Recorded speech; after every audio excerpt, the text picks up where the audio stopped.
The countdown and on, and the Chiefs have to make moves in free agency to get themselves back to the Super Bowl for a chance at a three-peat. How do they do it? Today on Locked On Chiefs. From the land of the free and the home of the Chiefs, this is the Locked On Chiefs podcast. Welcome back, Chiefs Kingdom. Fans around the world, nice to see you. We have a great show for you, as it's that funny part of the season where players come and go and threaten to come and go, and we're going to talk it all through free agency setup right now today. We're brought to you by Gametime. You can download the Gametime app, create an account, and use our code LOCKEDON. You're going to get $20 off of your first purchase over at Gametime. A lot to go through that. There's options everywhere. We're going to run it all down for you here on the show, but you can also get detailed content on the background on how we form these opinions and how we muster it all together at Chiefs Corner, where Chris does all the capology, the fits, the quarterbacks, everything that you need to know from how you want your team to look. And then you can go over to Rogue APC, get all the athleticism matrices.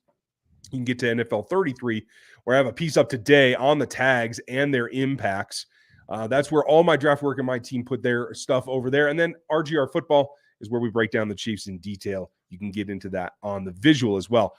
That's all just a start, though, because you have to get here on the Locked On podcast, because that's your team every single day on every single platform. We start here on YouTube, where you can like and sub and hit the bell. We'd ask you to do all three of those things, and then go to Spotify, and then go to Apple or any audio platform that you dig that you can get an audio podcast. You're going to find us for free 5 days a week plus.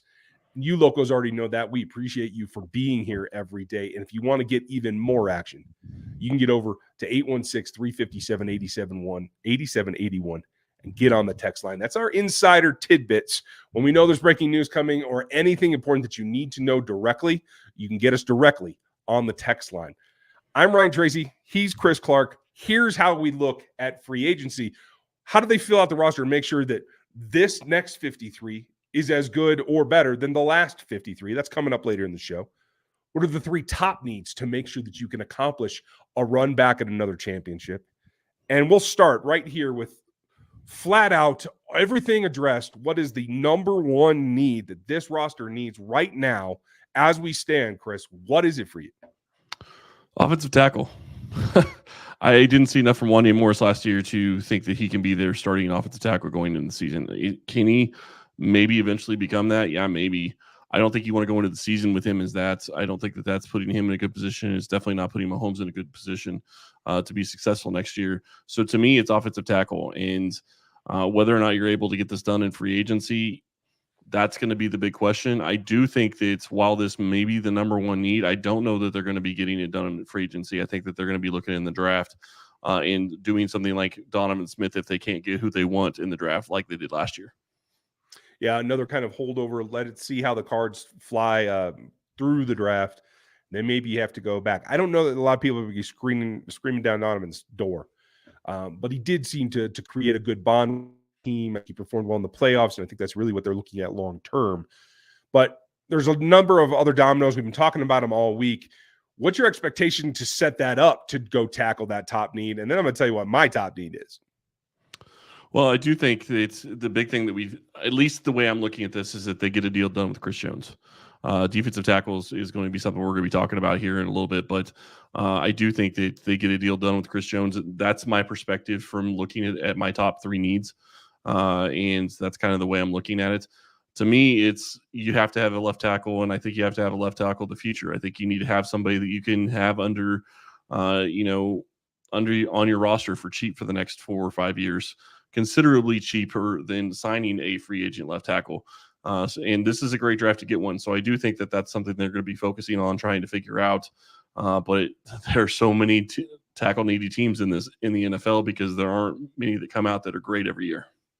Yeah, you're absolutely right. And I think unless they find somebody that they're both have the grade on, that they have the traits that they want and they're attainable, I worry that it will be back to a free agent kind of thing, because they have been relegated to going after experience rather than trying to draft that position at least high, because that puts a lot of eggs in that basket. And I understand that. And the same is true of what my number one need is.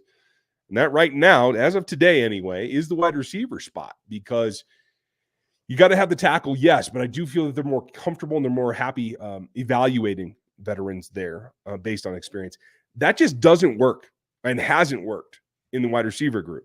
So it's got to be, I think, a free agent acquisition at least, just to like bolster the bottom. And maybe that includes Richie James or somebody who's been on this roster before. But it also has to go be top tier talent at the position as soon as you are able. Maybe that doesn't work either because this receiver class is pretty hot coming off the combine. Maybe they are all out of reach. We don't know at this point, but I think that's probably the bigger task because you probably have at least 2, maybe 3 positions you need to fill in that position group rather than 1 at the tackle spot. No, and I would agree. I think that it's wide receiver is going to be up there, and that's something that I will talk a little bit more in the next break because it is in my top 3 needs. It's just not my top 1.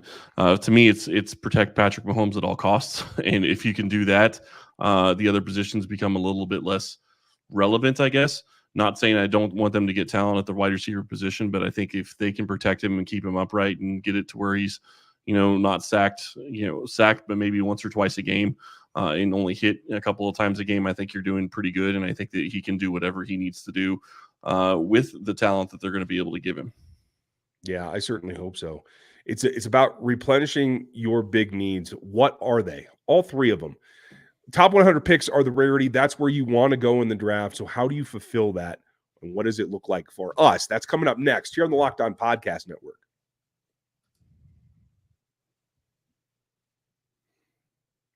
Passion, drive, and patience. That's what we're looking for. It's what brings home the winning trophy, whether it's you or whether it's these Chiefs for the second time running. eBay Motors has everything that you need to maintain your vehicle, set it up right, get the performance that you're looking for. From superchargers to exhaust kits to LED panels, you can get it all for speed, power, and style. eBay Motors has you covered. With over 122 million parts, you can get your number one ride or die ready. Find exactly what you're looking for. And with the guaranteed fit, you know that it's going to work because it guarantees it fits your ride every time, the first time, or your money back. Because at eBay Motors, you're not burning rubber, you're not burning cash, you're burning everything that you want flying down the road. Whether it's the parts that you need right now, the prices that you want, it's easy to turn your car into an MVP and bring home that win. Keep your ride or die alive at ebaymotors.com. Eligible items only. Exclusions do apply. But the guaranteed fit is only available to U.S. customers. We all know it's hard to get tickets to Arrowhead, and it's even harder if you're trying to go to a Jayhawk basketball game, but you shouldn't have to worry about the tickets for the next big event that you want to get to. Gametime is the fast and easy way to buy tickets for all the sports events, music venues, comedy, and even theater events near you with great last-minute deals, all-in prices. You can view the seat from the app as well as the best price guarantee. Gametime takes all the guesswork out of buying tickets to your next event. And to see that seat from the beginning, that's the big thing for me. I want to know where I'm going to be and what my view is going to be. It's the best feature out there. All in prices, no hidden fees, all up front. It's a great deal that you can check it out. And you can buy tickets in seconds with just 2 taps. So take all the guesswork out of buying tickets with Gametime. Download the Gametime app, create an account, and use our code LOCKEDON for $20 off of your first purchase.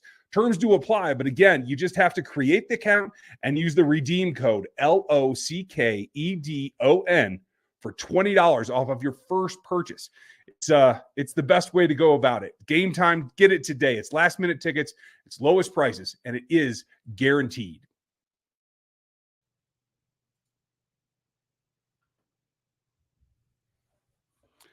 If you want sports 24/7, we got the answer for you. It's the Locked On Sports Today feed. It's 24/7, day or night, so don't get fooled by the Today name on it.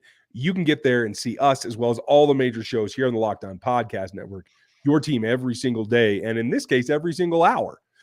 It comes down to fulfilling needs and getting your roster filled where you had some gaps last season.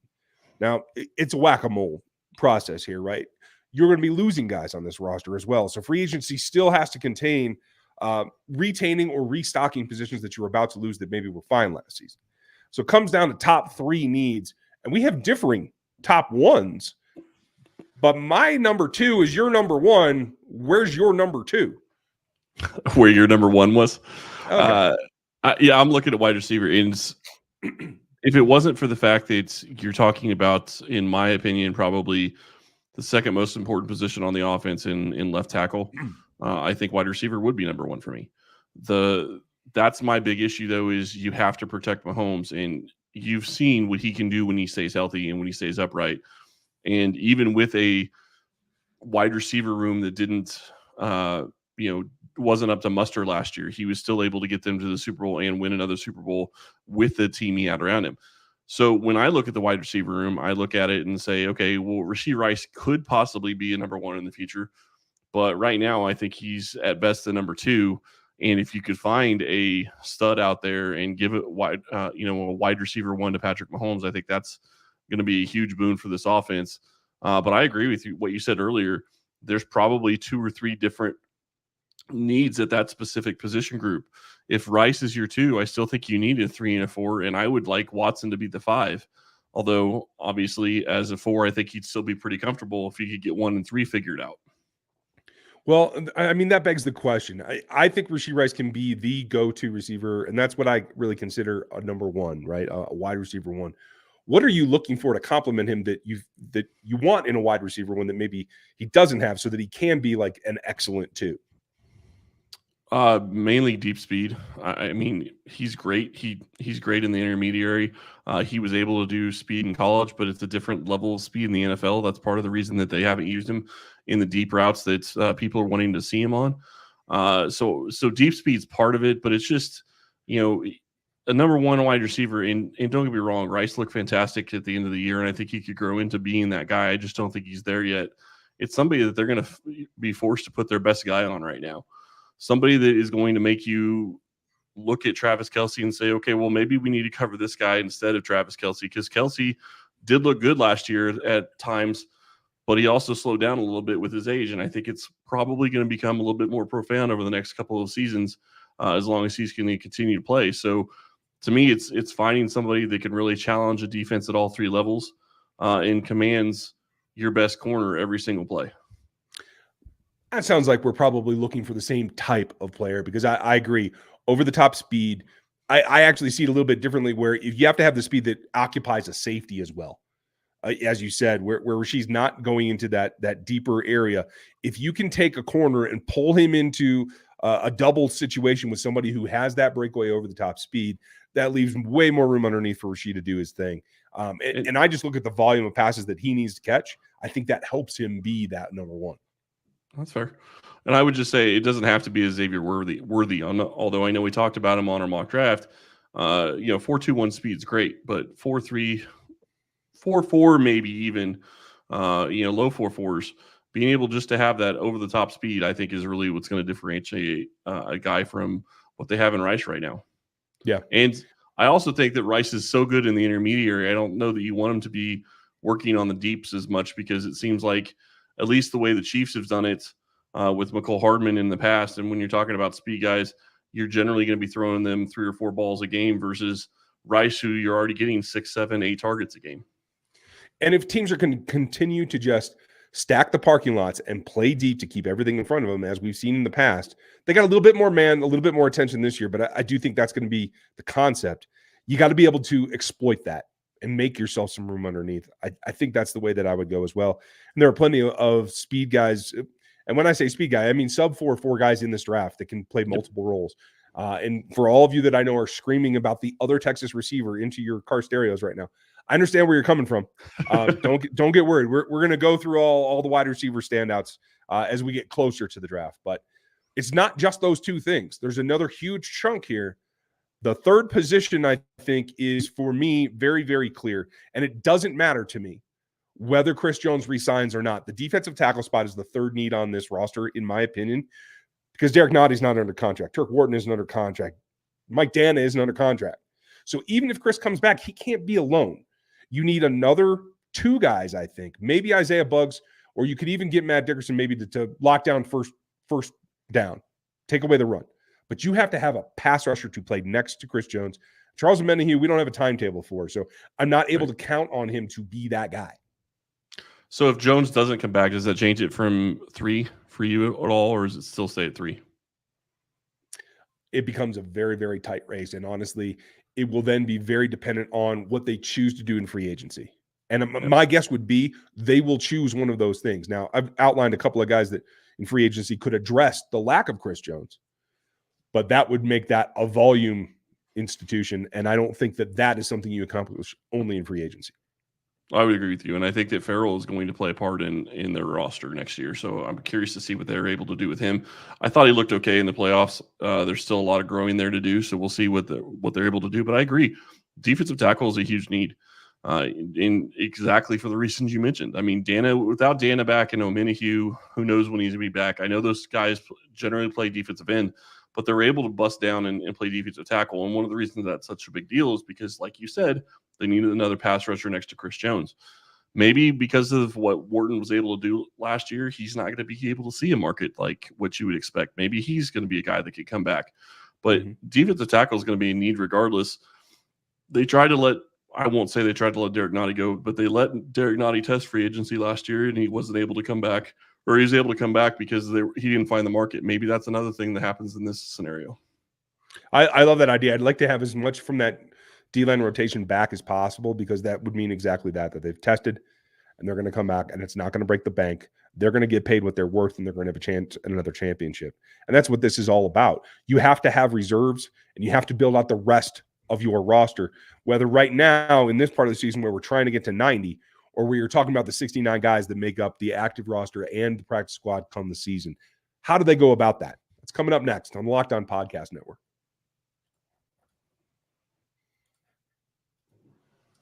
Did you know that even if you have a 401k for retirement, you can still have an IRA? Robinhood is the only IRA that gives you a 3% boost on every dollar you contribute when you subscribe to Robinhood Gold. But get this, now through April 30th, Robinhood is even boosting every single dollar you transfer in from other retirement accounts with a 3% match. That's right, no cap on the 3% match. Robinhood Gold gets you the most for your retirement thanks to the IRA with the 3% match. This offer is good through April 30th. Get started at robinhood.com/boost. Subscription fees apply. And now for some legal info.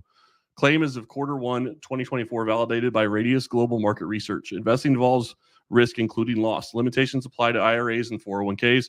3% match requires Robinhood Gold for 1 year from the date of first 3% match. It must keep Robinhood IRA for 5 years. The 3% matching on transfers is subject to specific terms and conditions. Robinhood IRA available to U.S. customers in good standing. Robinhood Financial LLC, member SIPC, is a registered broker-dealer.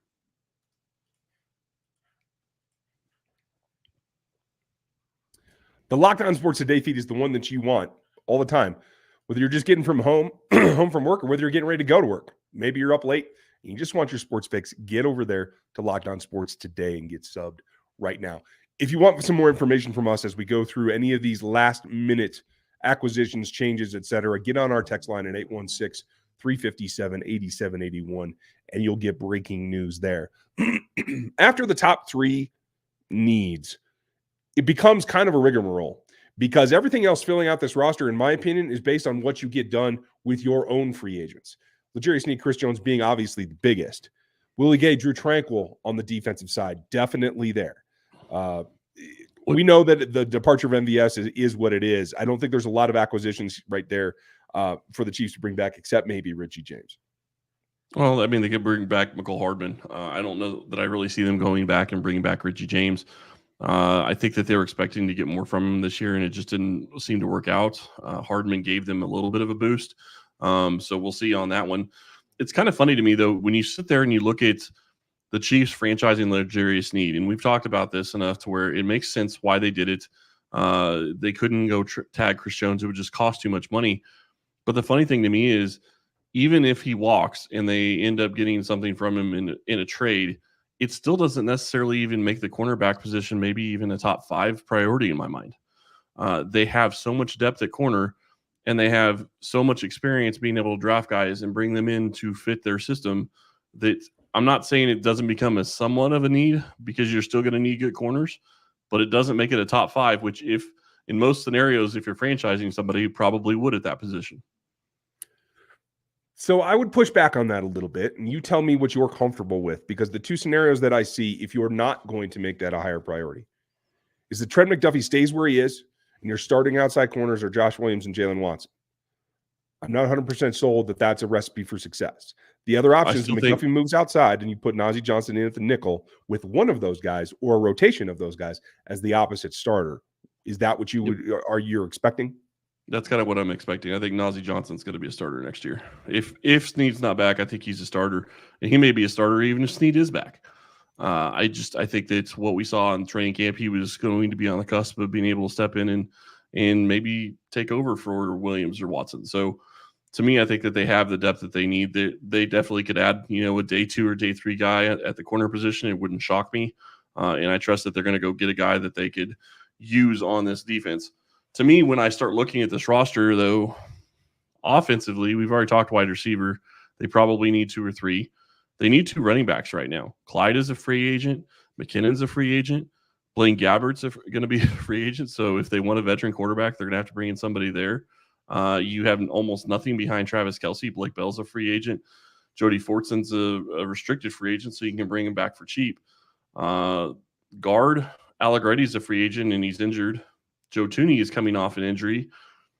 I mean, you're sitting there in a bunch of situations with questions as to what you're going to do at different positions. And, I mean, offensively and defensively.